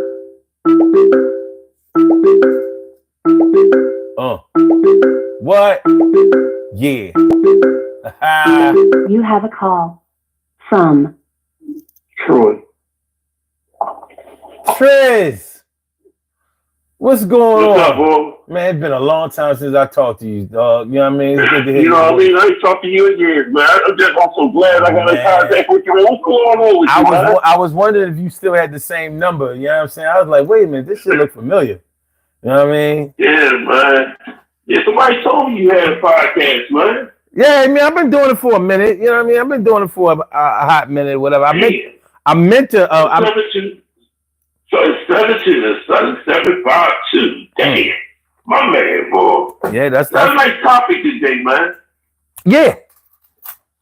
The most reckless. My most reckless person I ever had. I still love him to this day because he was somewhat of my protector. Is my cousin. Okay. My cousin. First of all, he when he was out there selling, let's say candy, he used to walk around with a Benetton bag. You remember the Benetton bag, right? I definitely remember the Benetton bag, dog. Boy, do I remember that. The thing. His had the red, the flags on it with the AK-47 in the bag. Woo! Okay. He used to walk around with the AK-47. One time we was playing basketball on the court across the street from the house on Water Street. Going foul him. He said, yo, stop following me like that. The ball got reckless with him, with the money. He said, what, motherfucker? He went to the Benetton bag. Took one of those flags out, the bag, which was an AK-47. Yeah, and everybody ran except for me because I was the only one that could calm down. After begging them, please don't do that. Please. You said Water Street. You know, between Front Street. Wharton Street. Okay, Wharton. Because I was like, I didn't know they had a Water Street in South Philly. No, we ain't got no water. Okay. We got water right near the doorway, but we ain't got no Water Street. Okay. All right. No, but yeah. So, and I always question. I asked my cousin, you know, he used to always say, you know, I do oral, but I put a condom on. I said, so you don't think that's reckless? I was like, what? You do oral, and then you put a condom on. I said, no, ain't no sense. To those who Johnson forget you got it in your mouth. To those who do, you know what the thought process behind that is? I'm not messing with no John that's dirty enough to burn me with her mouth. Now her twat, that's a whole different thing. But if this John dirty enough to burn me with her mouth, I shouldn't even been talking to her. So you know what I mean? It's a son, I said oral go down. Yeah, the mouth. I understand. Yeah, so I mean, it's not the. I mean, if you get a herpes from the mouth, you should have seen that before it came. True, but have you ever known anybody that used a dental dam? No, I don't even know. I was just people that asked you the same thing. Nobody. Zero. The only time I heard about dental dam was in Ruby call. Yo. Yeah, they had all those different prophylactics and all those Nah, man, you look, you shouldn't even be talking to nobody that you got to use a dental dam with. I swear, that's not even that. I shouldn't even be verbal with you. Forget about oral. I shouldn't be verbal with you if I got to use a dental dam. I've never known a person who had a dental dam. Now I've known some dudes to get they man hit off, you know, get a blowjob with a condom on, but no dental dam. It's a one-way street. But he could have put a condom on to keep her from getting pregnant. So you know, I mean, yeah, I mean that's cool. That's different. But regardless of any aspect, you know. If you go oral, not gonna go wrong because it's the same thing other than that pregnancy aspect. So I can understand that. Yeah. Recklessness is recklessness. It is. You know. It is. However you want to put it. I knew people back in the day. It's still part of being reckless. I knew people back in the day who told me they never used a condom before, ever. Male and female. Mm. So I'm like, damn, you lucky. So it's raw from gate. Rolling up the dice. So it's like, so you never built your way up to going raw. Like it was, you know what I mean? It was one way. It's either going this route or I ain't going that route at all. Yeah. Yeah. This is what it's going to be. And it is what it is. Well, you know what I think is that there are women out there that'll look at you funny if you wear a condom. Like, oh, yeah. So you must mess around with dirty bitches. If you gotta use a condom, you know my tube's been tied since '84.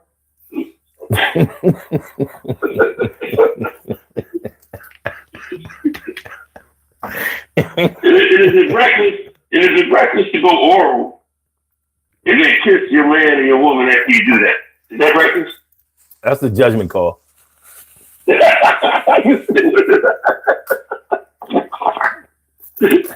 That's a judgment call because I mean, I think that all depends on whether if you nutted in her mouth or not. Like. Yeah. But you know, sometimes my kids think I'm reckless because I ride in the car and I don't put a seatbelt on.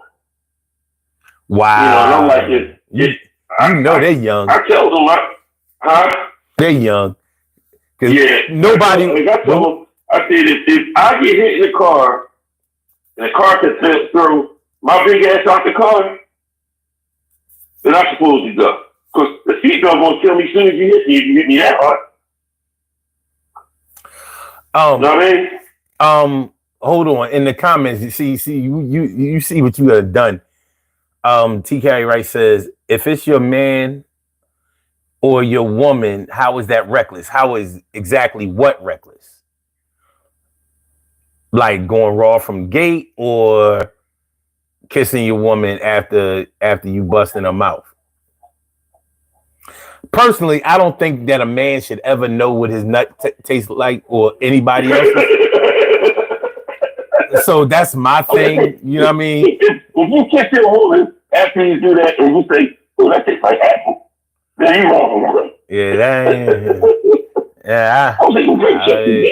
That's just what.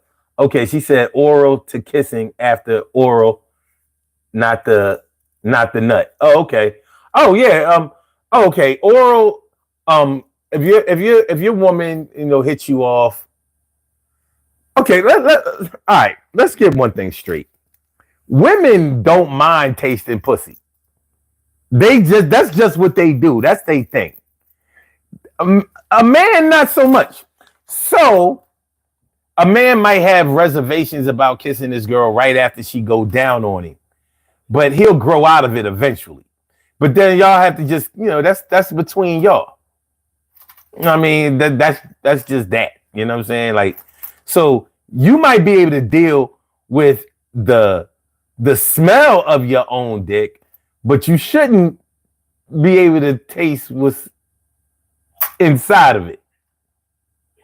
That's all I'm saying. That's all I'm saying. Just about everything else, I don't know. It's whatever. Segue from oral. Okay, wait. So yeah, but these cats out here these days, they say no kissing. They say kissing is the most. Like, in other words, they will do oral all day, but they won't kiss. And kissing is too romantic. You got to be in love to kiss. If we just fucking on a regular basis, we shouldn't kiss. No kissing. No kissing. You still there? Yeah, I'm still right here. I'm listening to you. All right, yeah. So I just was listening to you. I wanted to hear you. I mean, I think kissing is part of protocol of relationship and moving on to the next. You know, I remember kissing people when we were young. We thought we got to first base. I mean, we got the whole we hit home base with a kiss. Listen, You know I don't know. We thought that was part of when you said. I never forgot. My little cousin was like, my little cousin, my sister asked my little cousin, "You ever had sex?" She started crying. He was like, "What? What's wrong?" He's like, "Yeah, I had sex before I kissed my boyfriend." Mm-hmm. And we cracked up for about 2-3 hours, bro. Mm-hmm. Listen, man, 2-3 hours. we played kissing games. We played kissing games. All we did was kiss. It was. You know what I mean? Like remember, spin the bottle. You remember the song? I like the way you kiss me when we play no kissing games. You heard it? One of the best songs ever recorded. One of the best songs ever, man. You know what I mean? Ever. So yeah, shit, yeah. The kisses lead to touching and fondling. And touching and fondling leads to, you know, more loving, and more kissing and more woo. Sometimes it stopped right at kissing. You know what I mean? Her panties might be wetter than a wash rag, but you know what I'm saying? You know, like, you know, you kissing was all she was doing. But she was really good at it. You was open for the rest of the week. Like, God damn. You know what I'm saying? Like, yo. Wait to kiss her again, boy. Yo, can't wait. Like, yo, this shit is spectacular. This is queen tongue. You were home. You kissed her so hard. You were home. You was wondering why you was getting pain in your pelvic area, your groin area. You're just like, hey, my genital area is hurting. Walls hurting. I was supposed to kiss her so hard. Listen, man, they're kissing and grinding. Yeah. One of the most party, boy. And sometimes it started at the house party. One of the most unhealthy things you could do is grind on a chick with a pair of 501 Levi's on. Them buttons was wrecking your shit. Oh yeah. Yo, it was like. I mean, it's even worse when you grind on a chick and you got windbreaker pants on. Why was that? Why would that hurt? Because if you grind on and you got windbreaker pants on, and the reckless. All right, let me give you a reckless story about one of my boys. I took one of my boys to his first logo bar, and he went with windbreaker pants on. Right. So the reckless part is not the grinding with the windbreaker pants on. It's what can happen in between the grinding with the windbreaker pants. Okay, I got you. He was dancing with he was playing like you know back in the day, long time ago, back in the day when I took him there, he was dancing. It was $5 per dance, so he paid the girl like $25 to $30 because he never been there. He never knew about this type of place. So he grinded on the girl, and the music that the song was playing, I still remember. Do What You Like by Individual Underground. Mm. So he got the girl, he danced, and the music was loud. It was so loud that you can hear a lot of people talk, but you can hear when he did this. Oh. Lord. I was like, what the fuck is wrong with you? Yo, what? I said, no, you didn't, bro. No, you didn't. Yo, he sound reckless. Yo, I said, what? That's how you sound?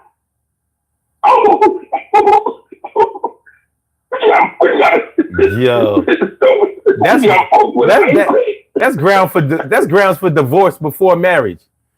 Yes, man. I was like, what the fuck is wrong? Then when we got done, he wanted to go to the other one. The Valley. TK Wright said you sound like a turkey. That's what that sounds like. That's it. That motherfucker on the gobble. He on the gobble. What the fuck is wrong with this? Yo. What the fuck is wrong with it? So that's the recklessness is there. I mean, there has to be an in between. I would rather we leave out without the button up. No. You know what I mean? No. Listen, if you grind on a woman with them 501s, them buttons, you ain't gonna be grinding for the rest of the week. Trust and believe. It's that bad. That's like putting your shit through a damn meat grinder. That shit. Yeah. Yeah. You know what I mean? And you know how that teenage. There is no dick hardness that can match that 15, 16-year-old shit. You know what I'm saying? That shit was so hard. It used to be uncomfortable. Like, I think I'm gonna die. This shit is it's gonna break out. It's gonna bust out of the skin. Yeah. Now imagine these buttons fucking crashing into that motherfucking shit, and you grinding harder and harder, hoping she gonna be like, all right, come on, let's just go ahead and do it. And she didn't. So you wasn't going in there trying to grind the next day. Shit, you wasn't. Shit all fucking. If you went home and put some hydrocortisone on your shit. You know what I'm saying? No. Shit was fucked up. Shit was bad. That was bad money, without a doubt. All right, listen. Yeah. We getting out of here early.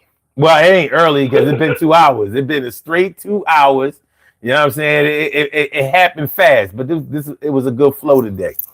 So that's 2 good flows in one day, technically. You know what I'm saying? All right, but look, I want you to have a good day. You too, bro, man. That's right. Stay safe. And you damn right, I came up with 2 more.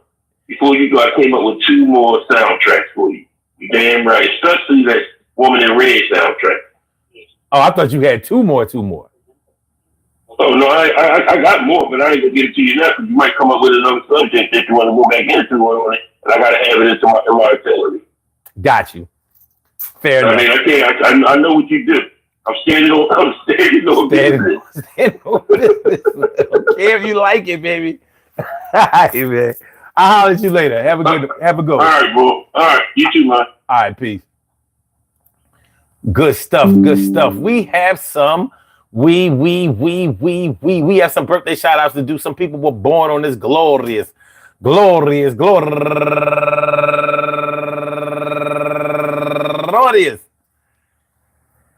March 8th, and they deserve to be acknowledged. So let's go about our business of acknowledging them and making them feel special because they are special because they are special because they are SPECIAL. Look at the RESPECT. They are SPECIAL. Look at the RESPECT. They are SPECIAL. Look at the RESPECT. They get number 1 out the box, our very own Emily Dunlap is in the house. Bow! She about to turn it out. I don't know where she is today, but I hope she's somewhere turning up, doing the damn thing, making that happen, and having a good time.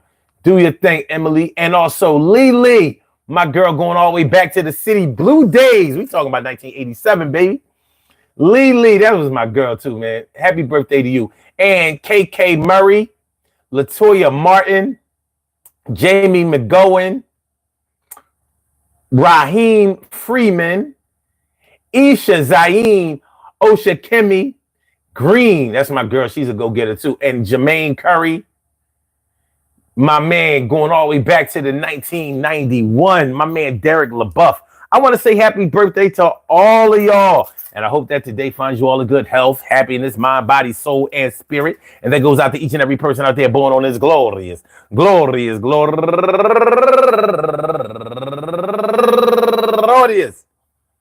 March 8th, anywhere out there in the world, worldwide, internationally, and universally. All of y'all go ahead and turn up. But don't turn up too loud. Just turn up loud enough so everybody can hear you. Rock out. Rock on and do the damn, the rock out. Rock on and do the damn rock out. Rock on and do the damn thing and do your thing, y'all. Represent the queens and kings. You do your thing, y'all. Represent the queens and kings.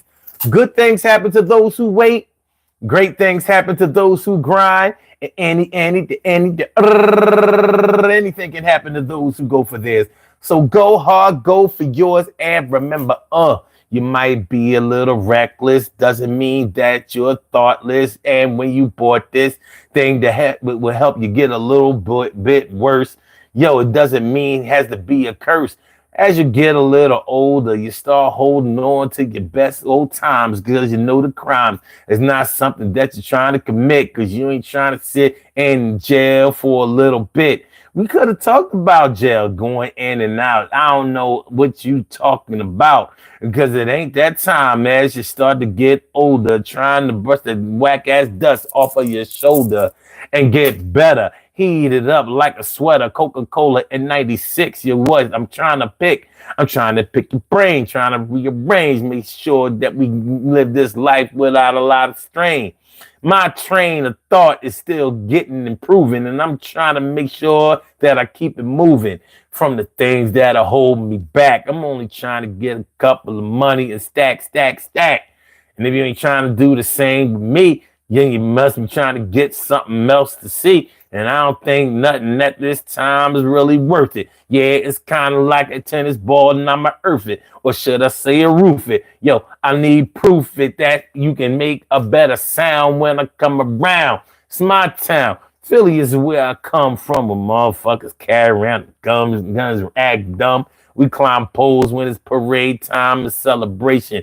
Yeah, best fans in the nation. Super Bowl 59. Yeah, the Eagles won that. Yeah, you can't tell me nothing. You can't son that. I'ma see y'all tomorrow at 1:30. For real, you heard me? Peace, y'all. Peace, all my day ones, my everydays, my brand news. I love y'all to death. Resuscitate y'all. Love y'all right back to life. We will be back tomorrow at 1:30 p.m. So make sure, make sure, make sure, make sure, make sure, make sure. Stand on business. I don't care if you like it. Stand on business. I don't care if you like it. Stand on business. I don't care if you like it. It's like a football touchdown and I spiked it. Migo, you won't stop making me do this. All right. Y'all have a great day, wonderful day, spectacular, no problems, no flaws, no hiccups. Hit the like button, share the show, subscribe to the channel if you haven't subscribed to the channel yet. Peace.